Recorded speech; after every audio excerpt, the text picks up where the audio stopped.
Some experts are calling this the greatest humanitarian crisis of the moment because of the scale and the brutality and the fact that across the board, there is agreement that what's happening in Sudan is genocide. This is a civil war between the Sudanese army and Sudan's paramilitary group, the RSF, that's been ongoing since 2023.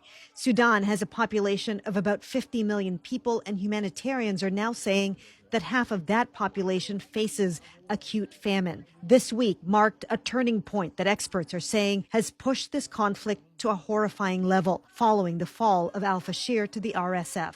This is the capital of North Darfur and the base for the Sudanese army, in a city that's already been under siege for the last 18 months, where starvation and endless bombardment was happening.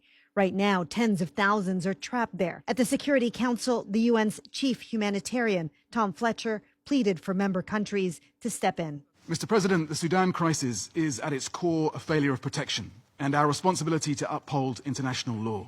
Sexual violence against women and girls is systematic. Deadly attacks against humanitarian workers are normalized. Atrocities are committed with unashamed expectation of impunity. Even more alarm bells today from UN experts behind a fact-finding report on what's happening in Sudan. They presented their findings to the General Assembly, and in it details what they called a devastating pattern of atrocities by both warring parties. The report also talks about impunity being the real issue that keeps the war going, with both sides able to do what they want, with no one holding them accountable. From one of the experts behind the report, heartbreaking stories of what they gathered firsthand. The brutality is horrendous atrocities that have been committed. And in one case, he said, they had to use like a house to pack all their relatives' dead bodies.